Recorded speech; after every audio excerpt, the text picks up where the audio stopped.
think we're good. I think we're good to go. Yep, we're good. We got it all set up. We got our video, we got our audio. Okay, we are good to go. Let's get rocking and rolling. This is happening. Let's do this. All right, everyone. Okay, let's just go ahead and dive right in. Thank you so much for your patience. Thank you for being here, for being playful, for playing with Gly and I here during this time. We are here every Thursday at 10 a.m. Eastern Time. Here we are back for another episode of the Intuitive and Inspired Podcast. This is a safe space to talk about healthy relationships and dating. Gly and I are going to hold space for you to be authentic, to be vulnerable, to discuss all things dating, romance, relationship, within the context of mindfulness, self-awareness, growth mindset, and love for oneself and love for others. So if you're ready for an intentional conversation, let's go ahead and dive right in. And again, thank you so much for being here to everyone who's joining us on Instagram Live and to others who are joining us later for the recorded version of this. Thank you so much for your time and for taking time out of your day to be here with Gly and I. I, again, like I said, am here with Gly Gabriel, and I'm so excited to be here with Gly. Just a little bit about him. Gly is a transformational coach, a meditation teacher, and a content creator. Gly Gabriel is the host of the New Norm podcast, and he helps leaders to be their future self now so that they can manifest the career, business, and impact that they desire without anxiety or burnout. After graduating from Harvard University and working at Morgan & Stanley, Gly embarked on an intuitive, transformational, and spiritual adventure where he began exploring and documenting what's possible when one dedicates every moment to being conscious and expressing love. In that journey, he's healed childhood traumas, transformed his relationship with his family, overcome deeply rooted fears and judgment, and discovered his creative and playful side. Gly believes that life is art, and he's on a mission to realize his greatest masterpiece, to inspire and empower billions to transform their reality from the inside out. A lifelong nerd, in his spare time, Gly's geeking out over storytelling, stand-up comedy, singing, poetry, and more. So follow along on the journey, or even better yet, join the movement. We're going to have all of Gly's information, including hashtags and links, in the description for this episode and for this post, so you can find him afterwards. But we are so excited that you're here, Gly. Thank you so much for being here and for spending your time having this conscious conversation with me and this mindful conversation about the one, right? Finding the one. What does that feel like? What does that mean? And understanding this process. So thank you for being here, Gly. Let's get started. Yes, I'm excited. Thank you. This is a great conversation. I feel like it's something that's top of mind for a lot of people, especially the types of people that I'm speaking to these days, like leaders and individuals who want to create a whole new reality for themselves. Part of that reality is like finding that one, that romantic partner who you can build with, who you can create a life with. And so I get it, and I'm excited to have that conversation. That's something that I wanted for myself as well. Yeah, absolutely. And so you and I got into this conversation because I know we were chatting, we were just catching up with each other. And we were talking a bit about personal things, about life, about what has been going on for us. And I wanted to really explore this topic, right? The topic of when we think of relationship, when we think of connection, when we think of romance, I think that a lot of the times we tend to package it in a specific way. Or we tend to think that it's supposed to look or to feel or to be maybe a specific way. And I want to see if we can just work on identifying that and breaking that down a little bit. And so in terms of thinking about the one, when you say that or when you express that, what does that mean to you? Do you believe that there is a type of specific match or specific person that you seek? Great place to start. So when I think about the one, I think the one is this concept, this idea that has kind of been marketed to us. You watch, growing up, like these Disney films and television and movies, and they all kind of aim or suggest that there is this one person out there in the world for you. And when you meet this person, life will be complete and everything will be perfect. And growing up, I was like a hopeless romantic because I'd listened to lots of R&B music, and if you ever listen to R&B, a lot of it is about like love and like being like having your heart broken, but then finding the one, and then all of this other stuff. And the past 5 or so years that I've been on this sort of spiritual journey and being in like a long-term committed relationship for a while, I was engaged up until the end of 2020, and then going through that, the end of that relationship, and just like kind of dating again and reevaluating what it is exactly that I want in life. in a partner and in romance, etc., in a relationship, I realized that the one is not really real. I think the one is, again, it's like this idea, this thing that we want, but it helps us connect with the essence of the partner that we desire. I started to clarify who this person is, and what I noticed is like the essence of it is many people can fit this description. A lot of women that I meet are loving and safe spaces, and they're attractive and they're smart and ambitious, etc. And I'm saying that it's just like, okay, well, it's easy to like get caught up, and this is where my work is, to not get attached to the image of what this person or persons will look like and be like, but just recognizing that I think it's all about finding someone kind of meets those most important pieces that you're looking for in a relationship. But how can one know that unless they know themselves? And so I think the real work for us is to take the time to really explore ourselves, to get connected to ourselves and recognize what we value, such that we understand ourselves and what we need in a relationship or what we desire in a relationship. And when we meet the individuals that kind of align in that way, we can see if it works, essentially. I don't know if I really believe in the one. A lot of it is like about alignment and timing. And so that's what I'm thinking right now in terms of this concept of the one. I feel like that's been a process of growth or even of evolution, because it sounded like what you were saying is that initially maybe you had these ideas about this is what it will look like, this is what it will be like, and then you had to refine that and adapt that over time. Yeah, exactly. And just create space for like, we're human beings. And I've been noticing that as I've dated, whatever I say I want, I generally start to attract it into my life. And so I'll be dating different women and I'll see, oh wow, like I literally said I wanted somebody who's like super intelligent and curious and beautiful, and there's this fire between us, and here she is. And I was like, oh my gosh, that's amazing. But then there will be other qualities that might not necessarily be aligned, or not 100% on the same page, or just the timing is not right. Maybe that relationship falls off.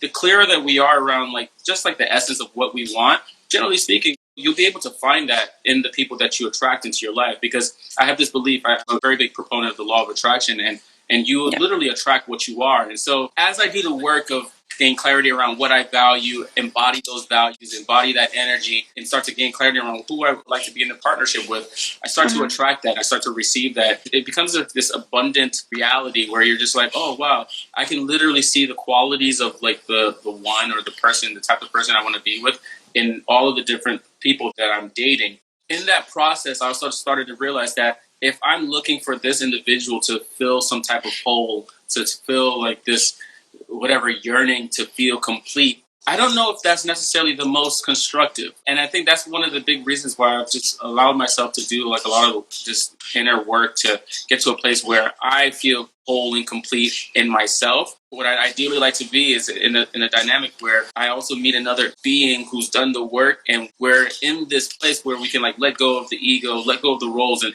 explore and create moment by moment, but also recognizing that, hey, like, you know, we're going to go on this ride for as long as it feels aligned with us, whether that lasts for a couple of weeks or a few months. I'm just grateful for the experience of exploring that possibility with them. So I want to dive into some of what you were saying. Yeah. What you were saying is that there's this concept of love being or feeling or looking a certain and specific way. But what I really like about what you just said was you were saying the more I develop within myself, the type of person that I am and the type of partner that I want to be, the more I feel confident and comfortable and able to welcome another person or the energy of another person into my life. So if I'm understanding correctly, is that more or less what you were saying? Yeah, that's you articulated it so well, and it speaks volumes to the work that you do as a relationship and like compassion coach. And so, yeah, that's exactly what it is. It's like when I allow myself to really embody that energy, then I can be in a relationship with somebody who can mirror that and meet me at that level. And it's just, I don't know, it just feels so much better to be in a space where I'm not looking for another person to like feel some type of hole or make me feel some type of way. It's like, no, I'm very capable of feeling love and feeling gratitude and feeling joy and care and nurture. And, you know, I have like a full life with people in my life that I receive and give to. And and to also have another being who we want to go on this journey together, and we're aligned in so many ways that just feels like the cherry on top that I'd like. So Yes. And I love that, because what I hear you saying is, I hear you saying my cup is full. yeah, And I'm coming at this from an approach that my cup is full. And also, too, I want to be able to be in a connection with someone whose cup is also full, and that we can complement each other and share in this energy together. I think exactly. that a lot of what I see is a different frame, which is a different mindset or approach. And that is, my cup is not full. It's not full yet, or it's not full right now. Therefore, I'm in a place or a situation where I really want to start a relationship, where I really want to be in a partnership, because I know that that will make me feel better.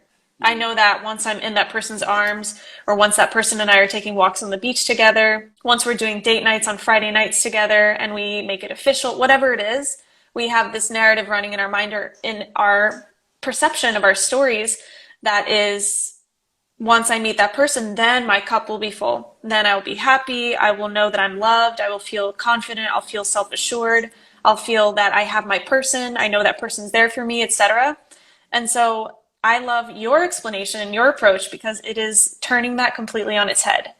And it aligns so much with the work that I do in terms of self-love and relationship, which is filling my cup, right? What Yeah. a beautiful perspective that you just For sure. shared. Thank you. Thank you. What are the ways that you fill your cup? That is something that, let me tell you, as an adult, I had to learn, because I Yeah. didn't genuinely know how to do that.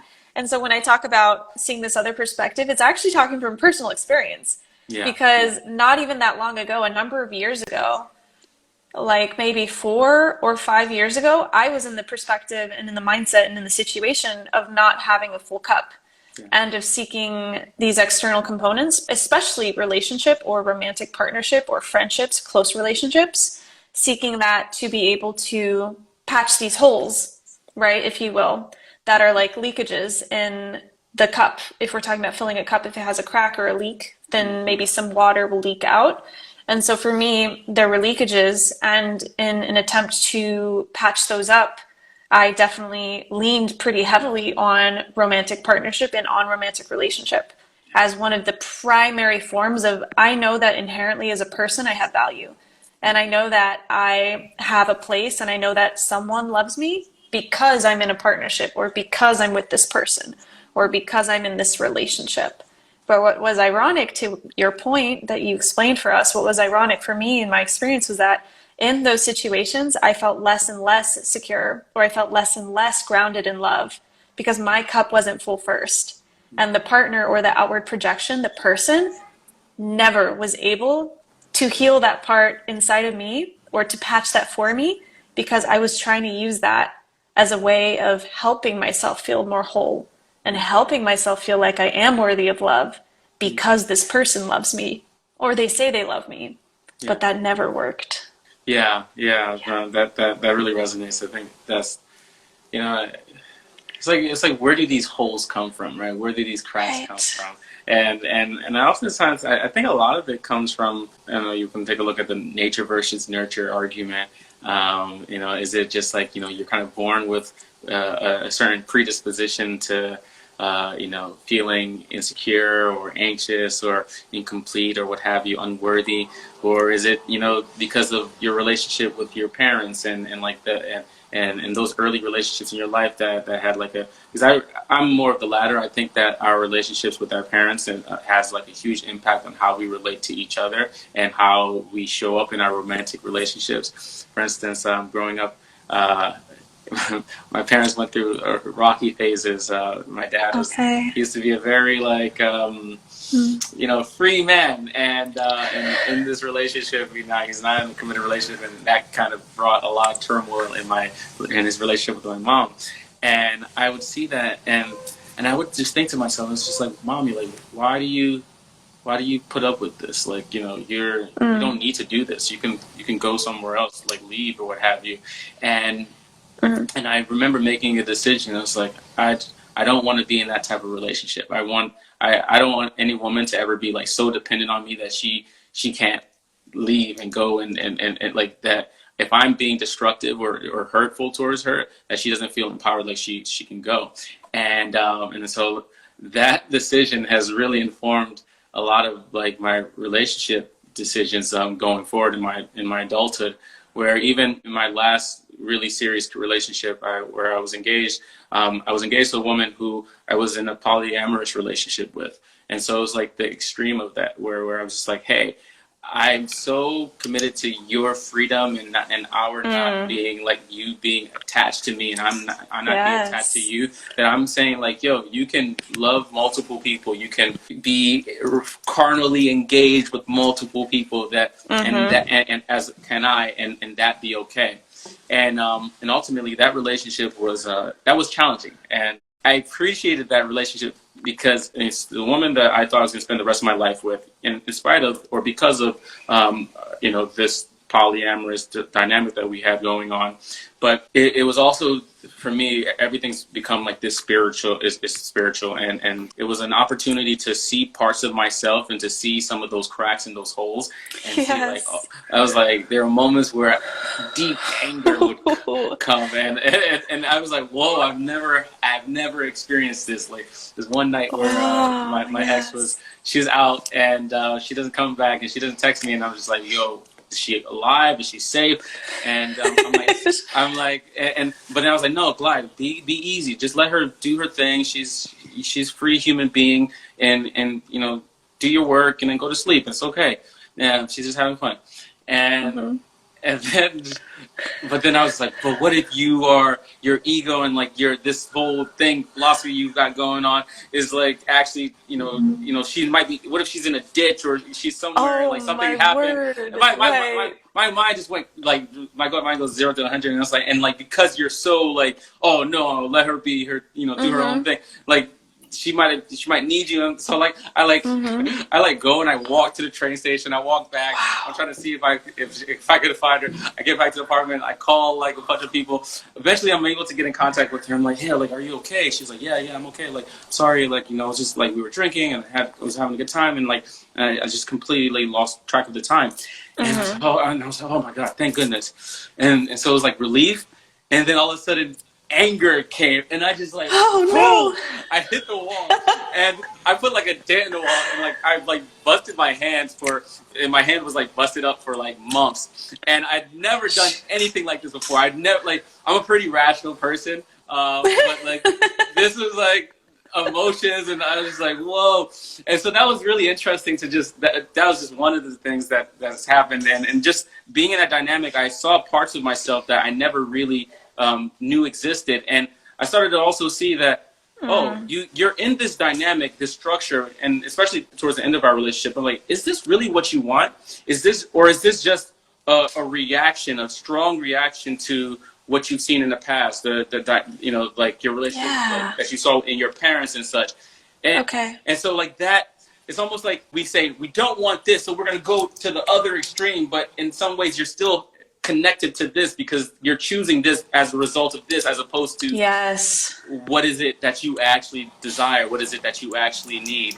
And I think that's been the journey of like kind of letting go of like the narratives of society, parents, etc., doing the healing work, and to actually take a look inside and be like, hey, like, what do I actually want in a relationship, and be honest with myself, given like my history and my experiences, but like given where I'm at right here now, and then creating from that space. And I think that's been one of the biggest shifts in how I'm looking at relationships going forward, and like how I start to address those cracks and those holes and those wounds that sometimes has me react instead of slowing down and being really conscious and mindful about what's my truth and how do I want to actually proceed in a relationship and otherwise. Wow. Yeah. That is just wow, because that is such a phenomenal example of how you said it's like, because of these experiences that I've had in my past that relate to romance and partnership and the way I've seen that modeled for my life through my caretakers. Therefore, I'm making a decision to push so far on the opposite extreme of that, because I never want to go through that they went through. And so I'm going to just do the total opposite, right? And it's like on the pendulum, we always have to come back to the middle. the pendulum can't stay either on the left side for too long or the right side for too long, because it has to come back to the middle of equilibrium and of balance. And so when you're swinging, whether you're swinging your pendulum to one extreme or to the other extreme, you're still being controlled by the pain that was experienced in that past event through your connection and association with romance and love. And this applies to all of us. This applies to everyone. And so the events that I've experienced in my past that were so incredibly painful, and it's really interesting you brought up that example. For me, I have a personal example of my parents separating when I was probably 12 or 13, and that being a very, very difficult process. It was very complicated. It was very emotionally complex. It was very logistically complex. It was difficult for a number of years. And going through that experience so young, I basically saw that and I internalized that as, oh, I'm never going to go through that experience. So basically, I'm never going to get married. Brilliant idea, right? I was like, oh, if I never get married, then I can never get divorced. Oh my God, I've hacked life. Like, I figured out the solution. I'm a genius. Yep. Because it's like you see that painful experience and you're just like, well, I'm never going to go through that. And I'm never going to want to put other people through that by accident or, you know, go through those challenging emotions again. And so we swing to the other side of the other extreme of the pendulum. And we're just like, nope, total opposite. And for me, I love your example because I'm just like, yeah. And I see myself in that too. And I'm just like, oh yeah, that's exactly right. That's exactly similar to how I thought too and how I acted also. Yeah. And so we push ourselves to that other extreme. And then eventually something happens that just brings us back to the middle point where we're like, look, I can't do that either. Like, I can live my life on one extreme or on the other extreme, but this whiplash is really intense, right? And it's like riding through the waves of life. It goes up and it crashes down. It goes up and it crashes down. And you're like, okay, these waves are fun and they're exciting, but how can I find some calmer waters so that I'm not consistently in this swinging back and forth between the pendulum, and I can come to a place where it feels a bit more balanced, a bit more stable, a bit more grounded, and a bit more calm in all these aspects that I feel more aligned with. And I'm not reacting, like you said, that moment of anger where you had to punch the wall because you were just like, so much just happened and you were just so emotionally worn out and exhausted.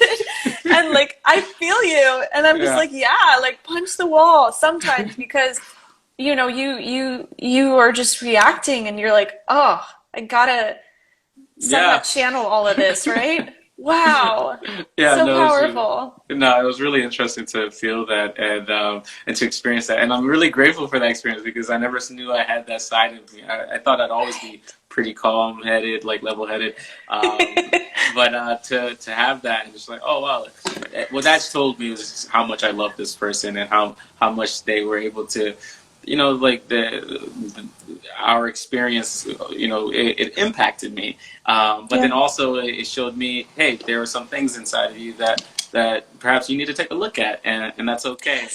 And so it was like this opportunity this spiritual opportunity to see more of myself, to know myself, and to evolve and to grow through whatever I was experiencing at the time. And so I think it's a different, like, if you really want to see, like, some of, like, the limits of or, like, the constraints you have around relationships, going into that type of dynamic will definitely start to pull the threads. Because we live in a society that's very much focused on, like, monogamy, or we've been evolved to, like, that's, like, the dominant structure.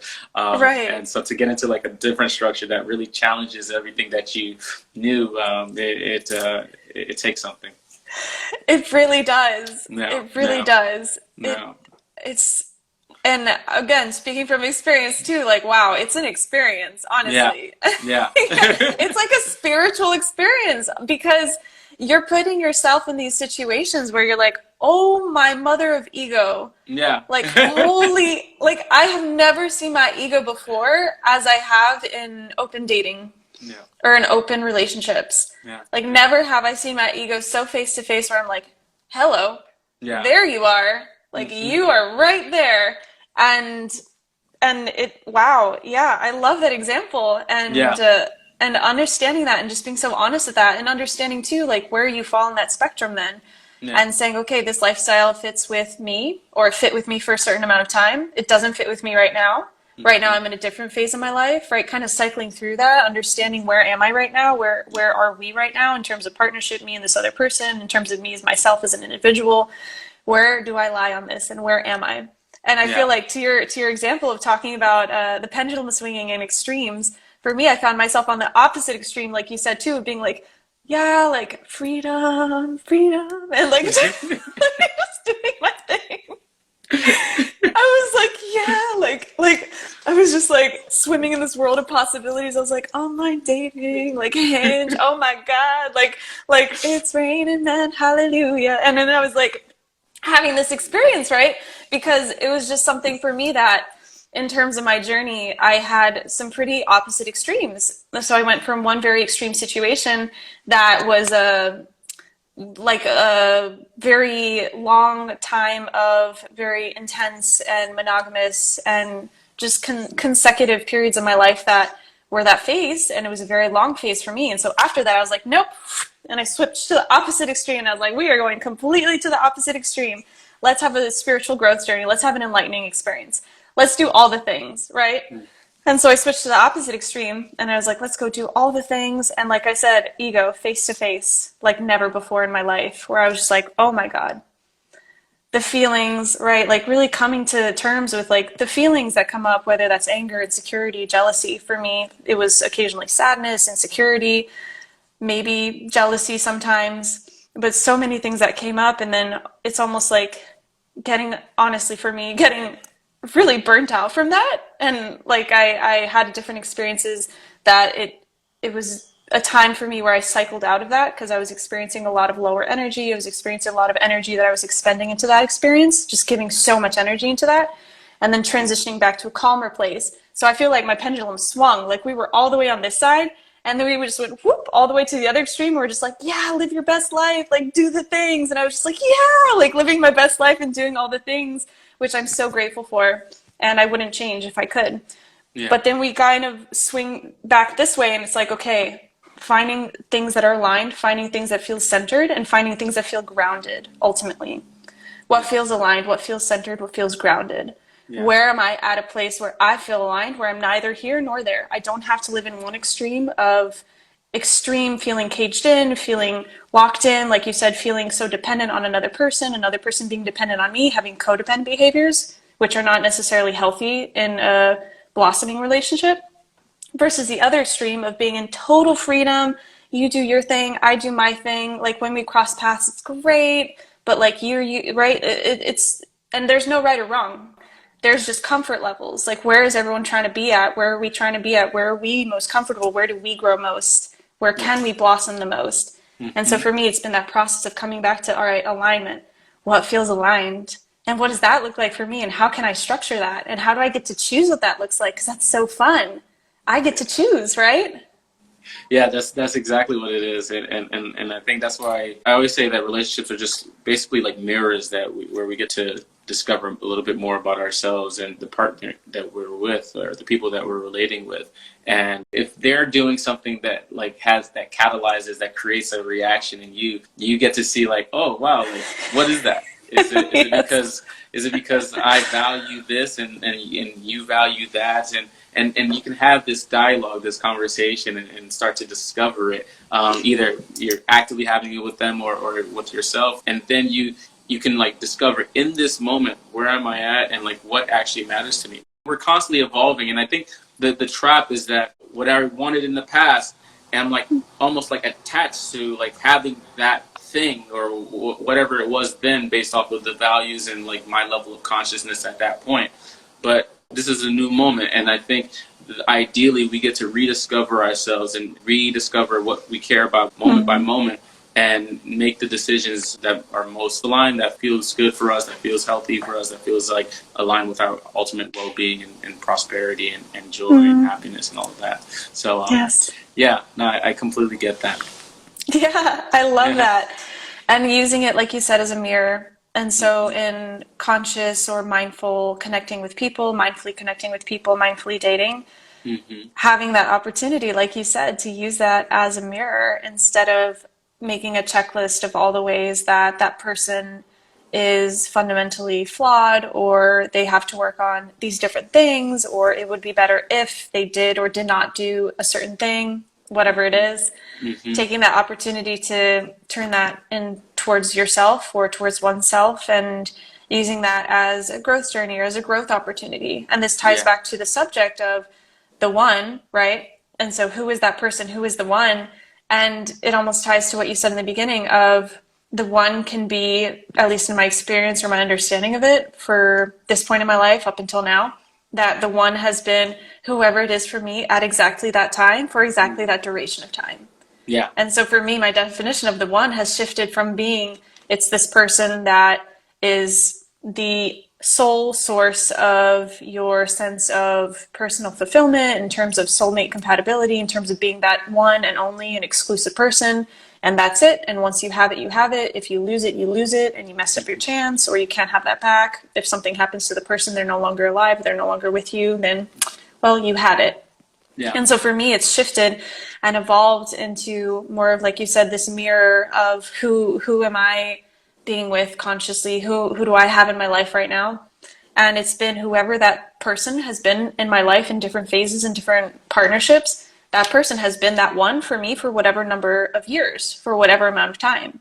And whoever who's presently or in the future in my life in no way detracts from those people being the one for me at that time. Yeah. And like you said, it's as we grow and as we evolve, right? We're not the same people who we were 3 years ago, 5 years ago, 6 months ago, most likely. We're not necessarily the exact same people. And as we change and as we grow, we are creating and carving out new space for these experiences. And for that person or that partnership to either grow with us and evolve with us, or to just naturally cycle through. And perhaps sometimes it cycles out of our lives. That happens occasionally. It can cycle in and it can cycle out. Or that person and that partnership can actually continue and grow with us. So cycle through instead of cycling out.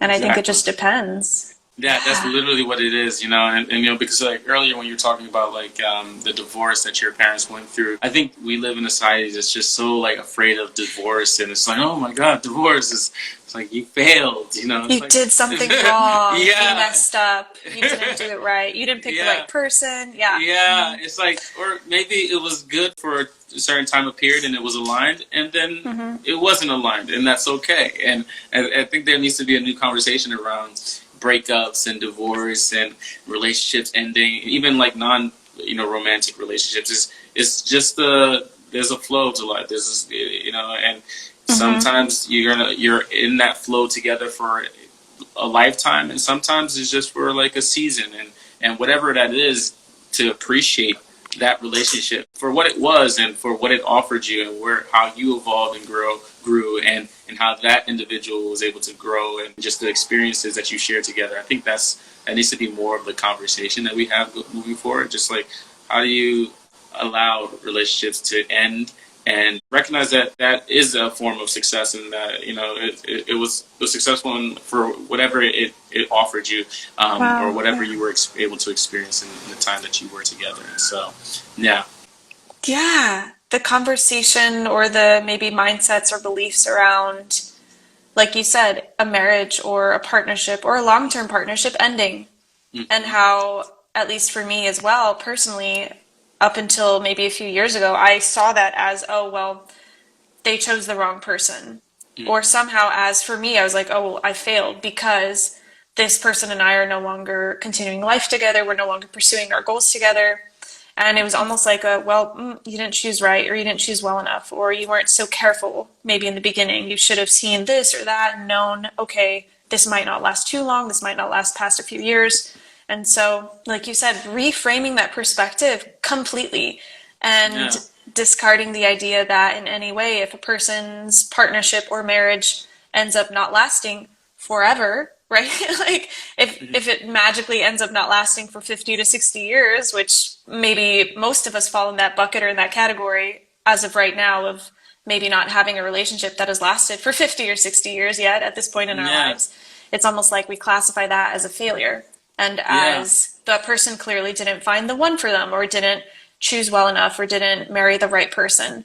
And versus the perspective you said. That feels like so toxic. That's just like it's like this aspect of our society, this yet another narrative that we've created, and if you don't fit that, if it went wrong, then you're a bad person, or you failed, and shame on you, and you should have known better. It's like, how does that help you? And I think, like, what if those relationships, for however long, they're just like parts of this longer term dance and this evolution to finding a committed relationship, and your your 50s or whatever, that you're just like, I think about like our spiritual awakenings and people who like kind of go through these transformations where they're just like, oh man, everything that I went to in my life up until now, I'm grateful for it because it allowed me to experience this and to be who I am.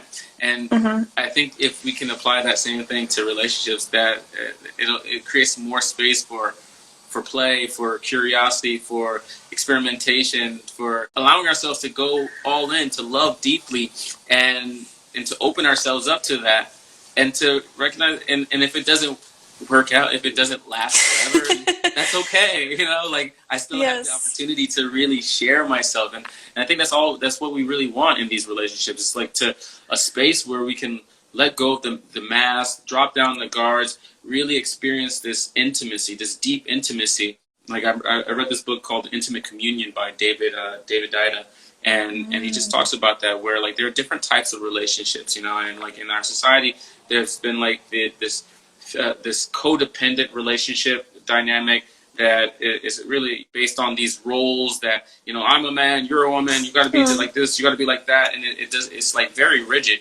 Then we evolve into like this, a lot of people move into this second phase of relationships where they're more like in this 50-50 dynamics. Like, hey, I'm good and I'm whole and you're whole, and like we're going to communicate and share the responsibilities. And hey, it's like, don't infringe on my freedom and I'm not going to infringe on your freedom.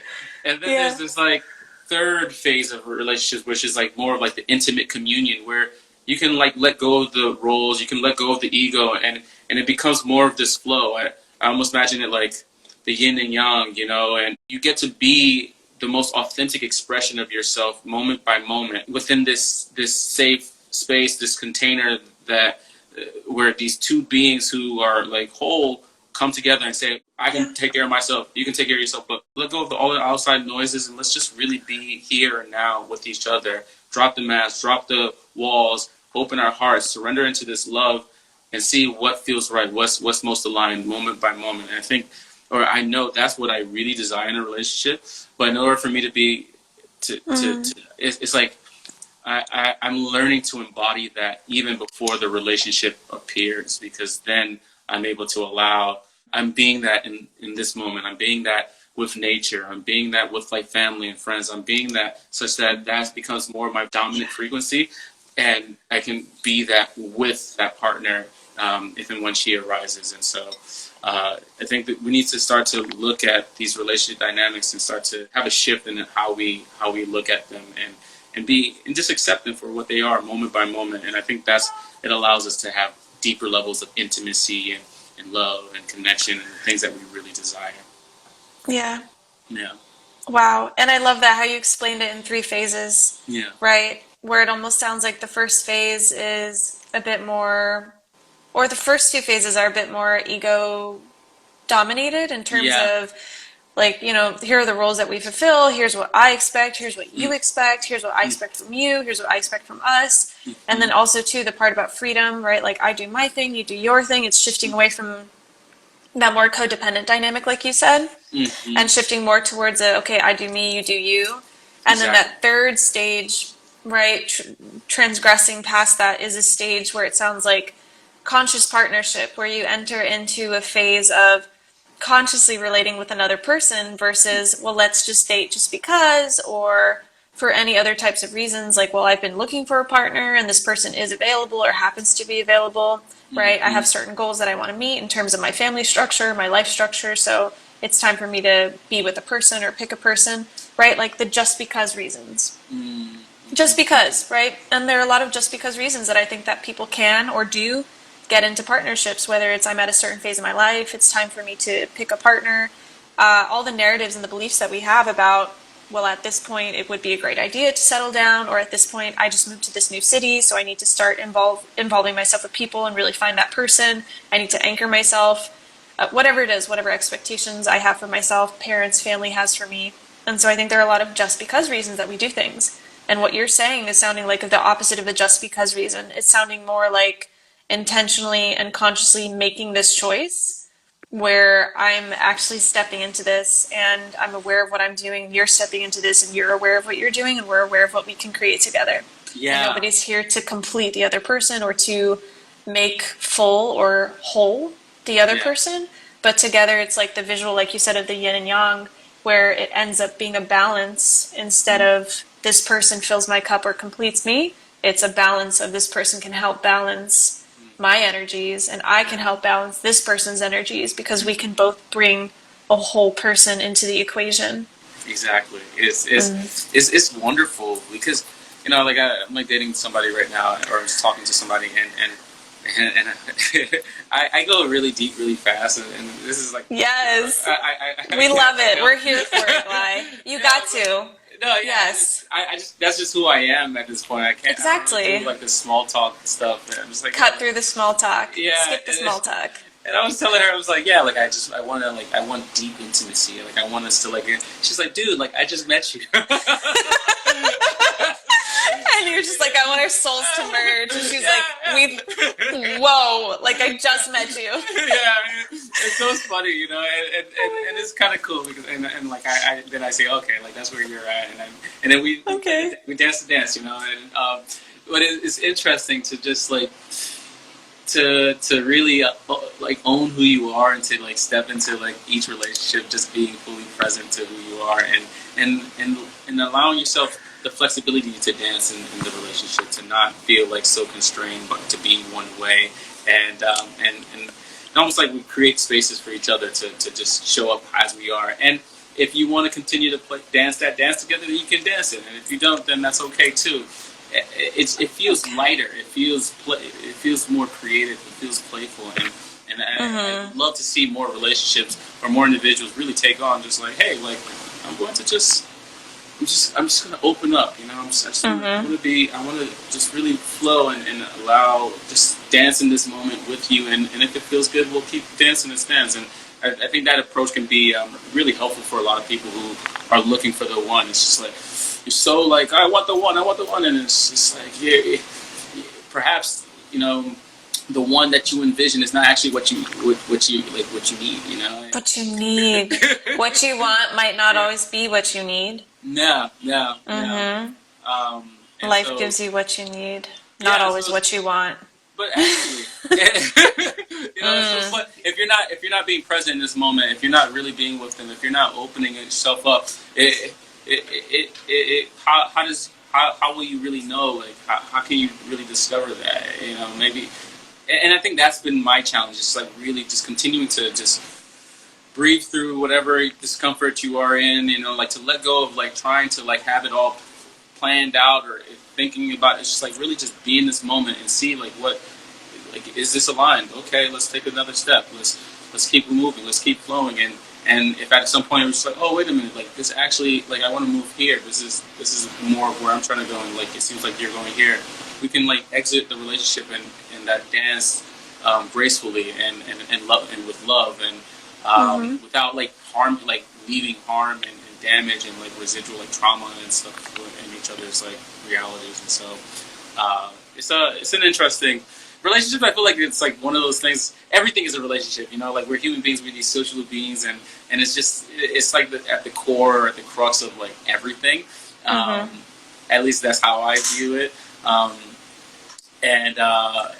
But I don't know that we know also that most people take the time to really do that work. And so it's really cool that this is what you're focusing your life on and serving people in that way, because we need somebody who's taking the time to look into this stuff and like kind of share and find the best practices and try those on for size and see how it transforms our lives. Yeah. Wow. Yes. I'm integrating what you said. I'm taking in what you said. And to your point, the things that I focus on most, I think, are just purely through trial and error. And so it's through the fact that I was so familiar with having those previous dynamics that you talked about, phase 1 and phase 2, with having those dynamics of either intense codependency, of I'm not okay without you. And if you're having a bad day or if you're upset or if you're not available, that ruins my day. because the rest of my day is therefore heavily impacted by that, which is very codependent dynamic. So having just really intense experience with that and really strong familiarity with that. And then also of having experience with just all my mess ups, all my mistakes, all the things that I tried out, right? Like I said, from one end of the pendulum to I'll never get married, my problems are solved, to the other end of the pendulum of like going on very intense periods of time of just really spending so much energy and going on multiple experiences, having experiences with different people, with multiple people, like the other end of the spectrum, the other extreme, just really burning myself out through that. Yep. And having valuable experiences at the same time and learning. Yeah. And all of that being super valuable to me. All of that being, like you said, growth moments. And then putting all this information together and integrating that and being like, yes, ego, right? Insecurities, fragility, trying to protect myself. This is where it's all coming from. I see it now. And taking it back all those steps and being like, yeah, the roots of these things are coming from here. I can see and understand the roots of these things, the ways that I was trying to patch the cracks in the cup, like we said, filling our own cup, being able to fill our own cup, having this idea or this understanding, this notion of the one as the person who's magically going to fix all our problems, and we'll never feel unloved again, we'll never feel insecure again, we'll never feel like we're unworthy again, because they see us, they know us, they understand us, they love us, right? And dismantling that and being like, no, actually that person is me. I'm the one. And understanding and truly believing and being like, I'm the one for me. As silly as that might sound, it's like I have that limitless source of just appreciation and joy and self-love, and that manifests externally too through other people who love and appreciate me as well. And so understanding that you're the one, in my opinion personally, doesn't mean at all that you don't have relationships, that you don't have partnership. Actually, it means that you have a much richer and much more fulfilling partnership or romantic partnership because of the fact that you understand that you fill your own cup first. And because you can do that and you show up for the other person in that way, you can show up for them in those ways where it's neither pushing them away or clinging on to them desperately, right? You don't have to push them away and be like, hey, get out of my space. No. Like, I do my own thing. Don't be infringing. Don't be stepping all up on me, right? Which, again, I've done. I have personal experience doing that. So I'm speaking from experience. Or the other extreme of clinging on and being like, no, like, don't go, don't do this, don't do that. I need you here with me. I feel insecure when you do this, whatever else it is. And so it's like when you can step into that, like you said, that third phase, that conscious partnership, that balanced energy, because you understand that you are the one, and then you can bring that love and that light and that presence into that interaction with that other person, and never seeing any of these things as a failure. The relationship that didn't work out, the engagement that didn't work out, the marriage that separated, they split ways, they got divorced, right? None of those things are failures. Because they're all parts of evolution in our learning process, and it doesn't mean that we failed. I love that last speak. You are the one, and that seems to be like one of the biggest takeaways for me. It's like, yeah, I am the one. We started this conversation talking about like even just like the relationship with our parents and how that impacts us. I've been learning recently just how to parent myself, like how to give myself this like unconditional love that, and I think especially mothers, like, they love us a lot, right? Like, but there's still like, at least in my experience, there's been like still conditions. It's like, you got to be this way, you got to be that way. And to be with yourself and to just be like, I see you. I see all of it. I see like your neuroses. I see your gifts and your talents. I see like the patterns that you have and your habits. I see the desires, the beliefs, all of it. And I love you. And I'm not, if everybody turns their back on you and people will judge you, I'm at the very least, I'll be the safe space that you desire. I'm here for you. Like, I know you're looking for this woman who's going to like make you feel like, and she's going to come and then inevitably she's going to do something that might like not feel so good for you too. But even in that time, I'll be there for you. And so, and just like literally learning how to just like be with myself, comfort myself, to let myself know that, hey, look, I love you. And so everything that you're looking for everywhere else, like, I got you. It's right here. That's been a game changer for me. I never did that before, and like it'll be interesting because I'll like have these like trauma responses. I'll get triggered in like a relationship or whatever, and I'm just like, and then I just put my hand on my chest and I just kind of rub myself lightly, and I just breathe. And it's like, it's okay in my mind. I'm just like, it's all right. I'm right here. And just like let myself like calm down. It's like this little kid, a version of me, just He's freaking out. Like, freaking the hell out, and I'm just like, dude, it's okay. I got you. I love you. It's okay. It's okay. And you, if you want to keep freaking out, you can freak out as long as you want. But I'm here for you. And that's been huge, because now I'm seeing that I'm able to be in relationships and like hold space for people who are going, like, you know, like the women that I'm dating, especially, like they're doing whatever they're doing, they're feeling what they're feeling, and I'm just like, yeah, like, I get it. It's okay. Yeah, I'm here for you. You know, feel what you're feeling, like, and not trying to change them or anything, you know. And I think that goes again to like this lifting, like creating space for like just the flow and the evolution, and for them to like kind of move through whatever they're experiencing, and so I think when we're able to do that for ourselves, then we can definitely it becomes a lot. It just becomes almost like second nature to hold that space for others. And so whatever you're seeking out there, I'm just realizing it always starts with here. And if you're able to do this with here, then it extends outwards. Absolutely. Yeah. Yes. Yeah. And this is a process, and it's a continual process where, I don't know, for some people, everyone has different experiences. But for me, as recently as like yesterday and this morning, I was holding space for those little parts of me that were still having responses and reactions. Yeah. Yesterday, I was like, ooh, okay. Ooh, feeling stress. Like, okay, feeling a little tense. Okay, feeling some things coming up. And I was holding that space and then being communicative about that with the other person as well, and being like, okay, I'm having this experience, or this is something that's happening to me. And then that other person can show up if they are able to, or if they're available to, and giving them that opportunity to show up for me as well, and be like, okay, I'm here. I'm here for you. I'm here if you need me. Yeah. Right? Versus the other approach of acting, reacting, which, of course, like I've spent most of my life acting and reacting very quickly, very, very strongly, very quickly, right? With those emotions that come up, especially in romantic partnership, especially in relationship. It's so strong when it comes up. You're just like, wow, I feel so much here. And so it's like doing that space, holding that space for yourself, and doing that work. And that in no way means that you're not connecting with people. Actually, it's the contrary. It means that you actually can hold space for other people, and you can have deeper quality of romantic relationships because you're taking care of yourself and you're holding that space for yourself.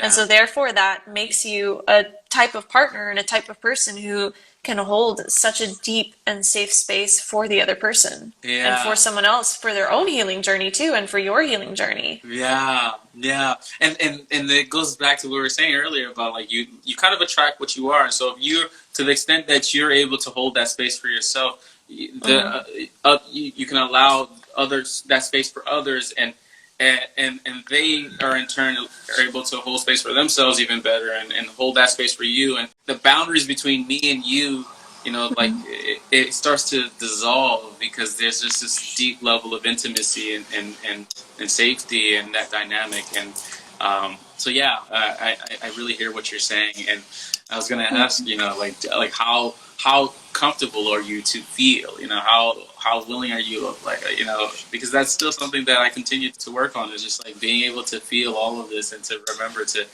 breathe, you know, and it's okay, and this is a moment, and whatever you're feeling right now is okay, and just seeing like the transience of these emotions, and being curious about them. And so that's something that I think, you know, I realized growing up, I think I was afraid to feel, and so like I would only let myself go so deep into a relationship or into an experience, and to the extent that I can open up and allow myself to the full range of like emotions and sensations and all of the things responses that come up each moment. Again, it increases my capacity to be with another person. Oh, my heart. Yeah, because I'm feeling what you're saying. Yeah. And I want to give that a moment to integrate. And wow. This is such a beautiful, I think, way of understanding relationship, understanding my relationship to myself, my relationship to the one, whoever that is now, whoever that was in the past, whoever that might be in the future. Yeah. And myself too. And understanding the ways that I'm showing up for myself and the ways that I'm going to continue to show up for myself, because this is the evolution of, right, our understanding of our journey, of our love, evolving. It's just kind of, I was just kind of mirroring what you shared, and like, just being able to, get triggered, yet you're feeling it and just breathing through, and you're just like, oh, okay.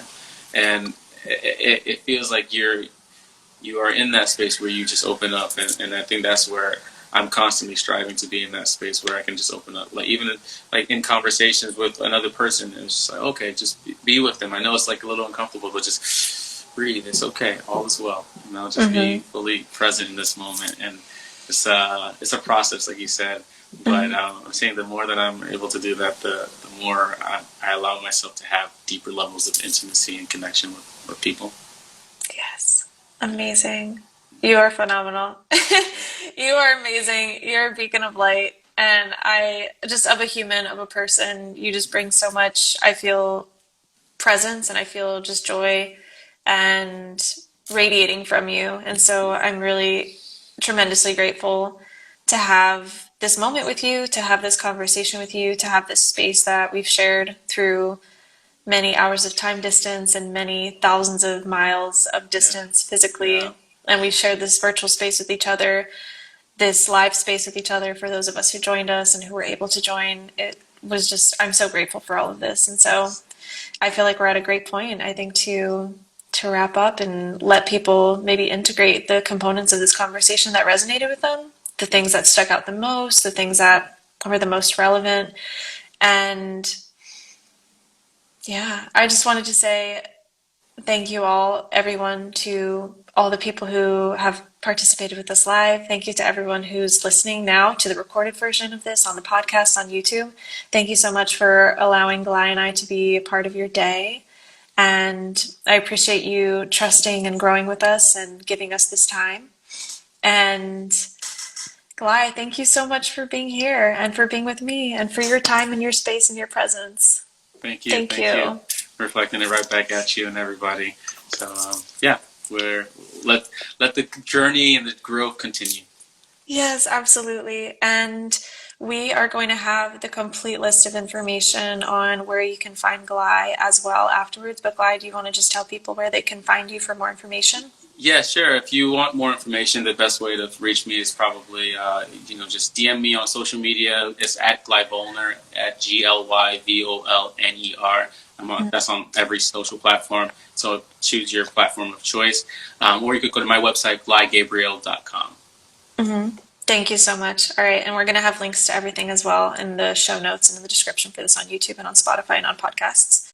Thank you so much for your time with me today. Honestly, it is a privilege for me to be a part of your day. And so at whatever point you were either live streaming with me or you're listening to this recording afterwards, it is honestly a privilege for me to be a part of your day. And so wherever you're listening from, thank you. And just understand and know that I appreciate you trusting me, and I appreciate you spending this moment with me today. If you do have about 60 seconds for wherever you're streaming from to give this podcast episode a like and to leave me a review, that means so much to me. It helps others find out about the show too, and it helps me to know what you love about the show. Also, if you actually know a friend or a loved one who might benefit from what we talked about in today's episode, I invite you to take a moment now to share this episode link with them. Word of mouth and sending a message through text or sharing a link with someone is such a powerful way for people to find out about the podcast. As always, you can find me and DM me or message me directly if you have ideas, if you have topics, if you have questions that you want to ask more about. You can find me on Instagram at Jessica_compassion_coach and on Facebook and YouTube, just with my name, Jessica Ashley Steele. Thank you so much again for your time and for growing with me. I hope you have a fantastic rest of your day and rest of your week.